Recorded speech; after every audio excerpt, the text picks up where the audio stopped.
kids, and welcome back to the Keys Kids channel. And I'm Miss Keys. We are back for a brand new episode in our back to school series where we read different types of back to school books, some from the student's perspective and some from the teacher's perspective. Now today we are going to journey into the world of Patricia Polacco and this very special book she wrote about a little girl who just needs a little extra help. Today's featured book is called The Art of Miss Chew by Patricia Polacco. I have been dying to read this book with you guys. It's such a special book to me and I can't wait for you to read it. But before we get to that, remember we also have a lesson focus. Our lesson focus today is theme. Remember, theme is the message, the moral, or the lesson the author wanted you to take away from the story. It's that strawberry-filled donut, y'all. Even though we can't see the theme from the outside, doesn't mean it's not there. I am so excited to read this book with you guys. I really think you're gonna love it, and I do think it's gonna represent some of you out there who needs a little extra help, like myself. So, with all of that being said, are you guys ready to read? Well, since you guys are ready, put on your reading hat and let's go! The Art of Miss Chew by Patricia Polacco. I was back in California and I love school. Hard to believe because once I had a lot of trouble reading, but not anymore. And I really liked my new teacher, Mr. Donovan. He was from Ireland and had sky blue eyes, a laugh that sounded like bells ringing, and a great Irish accent. He loved telling stories about his family back home, especially about his father. Seemed like he always had a smile on his face. But he didn't have a smile the day he handed back my first social studies test. I could feel my face get real hot when I unfolded it. An F again. The trouble was, everyone read faster than me. Even though I knew the subject really well, I'd run out of time before I was finished. I started having stomach aches when I knew the weekly test was coming up. Mr. Donovan finally sat me down. You know the subject, Trisha. What you need is extra time. He started giving me the time I needed, and sure enough, I began passing tests. But that didn't help my other problem. There was no real art class in my new school.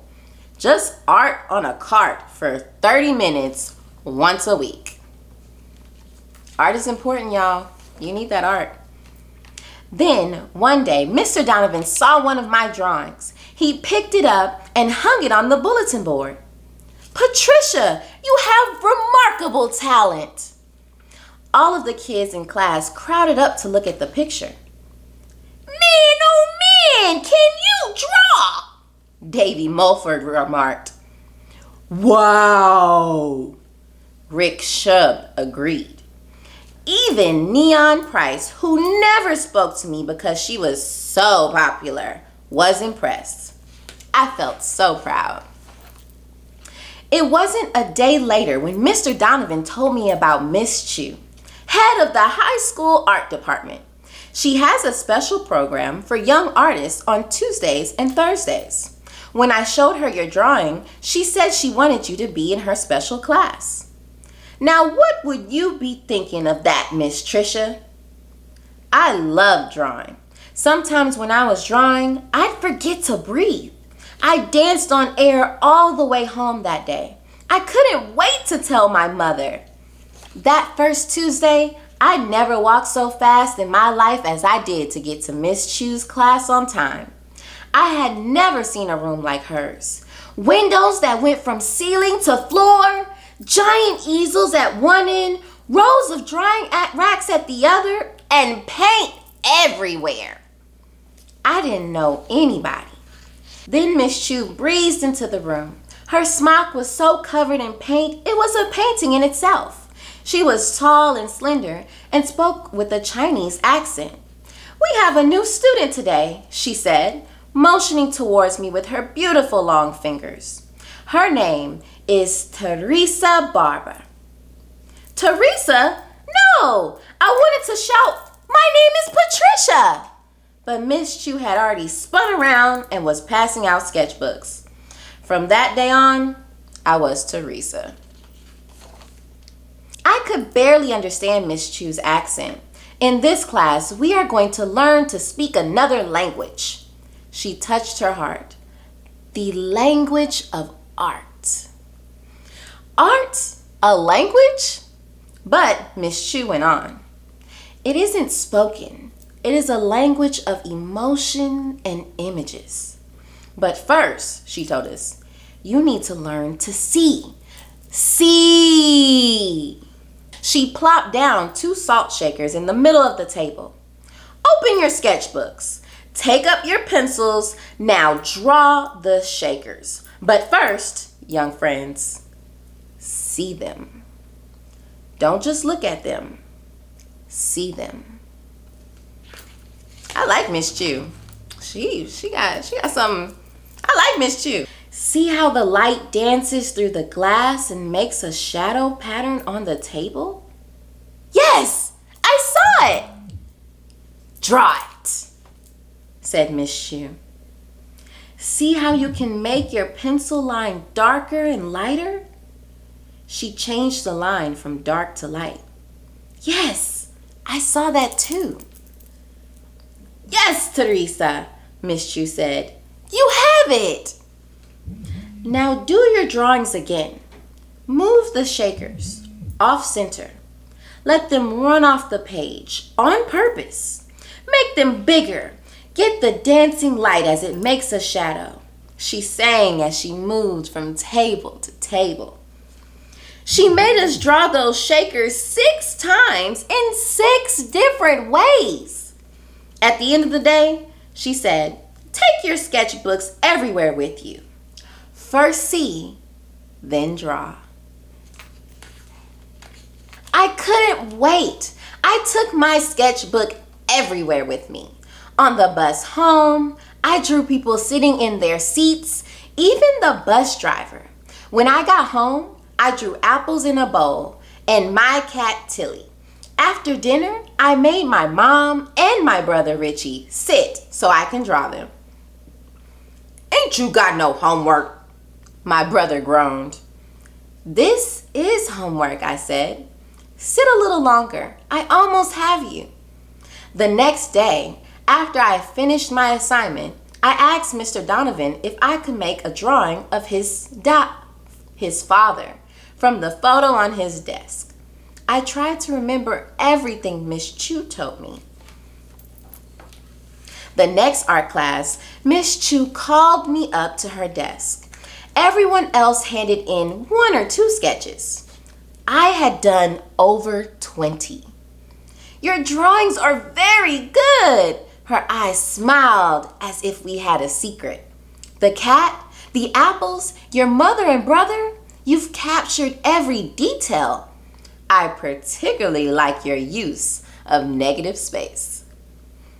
Negative space? See this drawing, Teresa? What do you see? She held up a picture. 2 people looking at each other. Anyone could see that. Now, Teresa, instead of looking at the 2 faces, look at what is in between them. Nothing. Wait, a tall stemmed cup? First you read the negative space. Now you are reading the actual object. What an idea! I started looking at all of my own pictures for negative space. I was so happy, but a few weeks later, Mr. Donovan was called to the office. When he came back, his eyes were red. He couldn't seem to talk. He stared out of the window. Finally, he spoke. "Me da died today," he whispered. Our whole class got out of our seats and tried to comfort him. He left for Ireland the next day. That is when we got Mrs. Spalding, a substitute. She never smiled. Worst of all, when I was taking my weekly test, she came up behind me and ripped the paper out from under my pencil. "Time's up," she barked.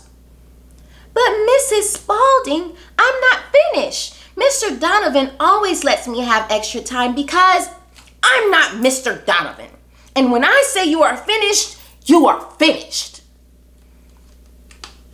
Y'all know already that I do not like this lady. Good teachers, no. Of course, I failed the test. That's when she got just plain mean. "Your time would be better spent studying for your test instead of leaving this school to take art classes," she hissed. "And I'm going to see if I can make that happen." Now we're going to stop right there, boys and girls, because a good teacher is not going to have a vendetta out for you. This teacher right here, she is not nice. She is not caring. Some kids need extra time, and that's okay. Mrs. Spalding, no, we don't want her. We don't want her. I tried to be brave and not tell Miss Chew, but in class I began to cry. I blurted out the threat that Mrs. Spalding had made. Mrs. Chew began to shake her head slowly. "Teresa," she said, "you say you can't read fast enough to finish your test?" I nodded. "I watched you draw, and you begin a drawing by drawing what is in the negative space. I remember the picture of the two girls facing the glass. When you see a word, I think you don't see letters at all at first. I think you first see the space around them, the pattern they make." That's kind of cool. "No wonder your reading takes you so much time," Miss Chew said. I smiled, but I still wasn't quite sure what she meant. "I know someone I think can help. A reading specialist. No one is taking you from this class." I sprang to my feet and hugged her. "And tomorrow, Teresa, I am assigning you an easel. You are not only ready for painting, maybe you can be a part of the high school spring art show." You better go, Teresa. Oh wait, her name not Teresa. Oh, Miss Chew done made us forget her real name. Miss Chew. The following day, Mrs. Spalding announced we would take a timed citywide test that would determine what classes we would take next year. We'd have 45 minutes to finish. I only finished half the test. I knew my art class was over, but when I told Miss Chew, she said, "We'll just see about that." With my mom's permission, she would take me herself to see her friend, the reading specialist. After class, Miss Chew took me to her car, a convertible. As we drove off, the car sounded like it was growling, and I loved it when we drove by my school and Mrs. Spalding actually saw us. Dr. McClare played what seemed like 100 reading games with me, but I wasn't afraid. I knew he was trying to help. When he finally called Mrs. Chew in, he said, "You are spot on, Miss Chew. She reads patterns, not words. This takes time." Miss Chew wanted a meeting of all the players. Everyone came. The principal, Mrs. Spalding, Miss Chew, Dr. McClare, and my mother. Mrs. Spalding said the extra art class was simply a distraction. Trisha is drawing instead of studying. Miss Chew said, but she needs extra time to finish tests. All tests. When she and Dr. McClare said that I see things differently than most students, Mrs. Spalding scoffed, as if to say, "What could an art teacher know about how a child learns? I don't tell you how to teach a child to draw." It was as if she didn't think art teachers were real teachers, that maybe art wasn't even a real class. Mrs. Spalding gotta go, because not only is art a real class, but there is nothing wrong with kids that need a little extra time. Mrs. Spalding is rude and throw it away. No. Mr. Donovan came back exactly 2 days later. I couldn't help myself. I ran to him and hugged him. I'm so glad you are back, I said. When someone else told him what Mrs. Spalding was trying to do, he got really red in the face. And I don't know exactly what happened after that day, but it seemed that Mrs. Spalding was no longer needed as a substitute. Not in the whole school. So I went on to Miss Chew's class every Tuesday and Thursday. Of course, as soon as Mr. Donovan gave me extra time when I took my tests, I passed them with flying colors. I decided to use the sketch of Mr. Donovan's father for my first painting. When Miss Chew saw it, she just stood there and looked at it. Teresa, this sketch is so full of emotion and love. You have most certainly learned the language of art. Mr. Donovan will be so moved. When I finished the painting, she said, Teresa, this painting is going to be a part of the art show. You will be the only exhibiting artist who isn't a high school student. I couldn't believe it. Me! In the spring art show. Oh, I'm so proud of her. Later that day, Miss Chew asked me to stay after class. She handed me a package in bright red tissue paper and said softly, we Chinese believe that red brings luck. And Teresa, remember this ancient Chinese proverb. Yesterday is history. Tomorrow, a mystery. Today, a gift. That is why it is called the present. She smiled. When I opened the gift, I caught my breath. It was one of Mrs. Chew's painting smocks. For me? I wanted to cry. When I looked in her eyes, she had tears too. Only a week later, I wore my new smock to the art show. Oh, look at all of that. Light was dancing off of mirror chandeliers. Our paintings were everywhere. I was so proud. Then I saw Mr. Donovan standing in front of my painting of his father. He couldn't speak. He took my hand and squeezed it. Mrs. Chew came up to us. She looked so radiant. It is beautiful, isn't it? She whispered to him. I looked at the two of them. Miss Chew was right. This moment was a present. It turned out to be the defining moment in my young life. I was set on a course to be an artist. It could be no other way. Thanks to the art of the amazing Miss Chew. The end. I loved that book. And before we even get to all the good stuff and going over the theme, I want to say this to you guys. There is absolutely nothing wrong if you need a little extra help. There's nothing wrong with being a little different. All students don't learn the same. All students aren't the same. All people aren't the same. And sometimes us teachers even need a little extra help. And there is no reason for a teacher to be mean or rude or belittle you because you need that extra time. Don't be afraid to reach out to help. It's okay. And with all of that being said, it's time to get to the good part. It's time to go over our lesson focus. Now remember, we were looking for the theme of this book. So I want you guys to take a second and think about what is the theme of the story, The Art of Miss Chew. Cue the thinking music.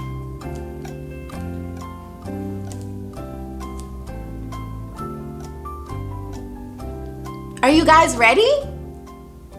Good job!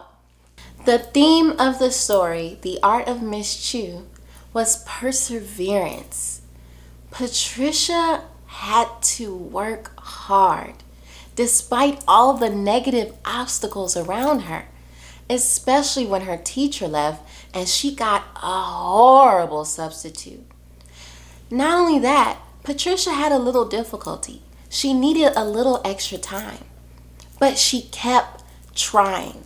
Not only did she keep trying to pass her test, but she fought to stay in Miss Chew's class. She had to persevere against all of those odds. I want you guys to take that and run with it through this school year. Some of us will have hard years with hard teachers.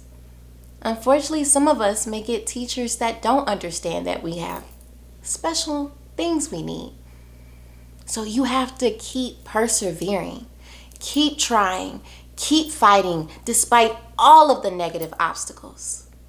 You guys can do this. I believe in you. Now remember, next Monday we have another awesome book coming. So don't forget to go check out what the book of the week will be next Monday on the KeysKidsChannel on Instagram. And every Friday, I'll be right here reading to you, reading with you, and learning with you.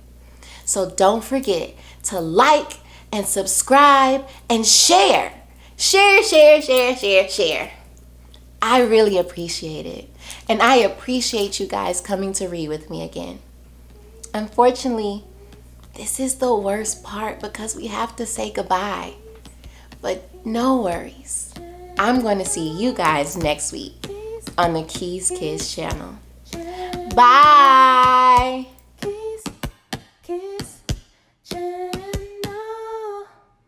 See you next week.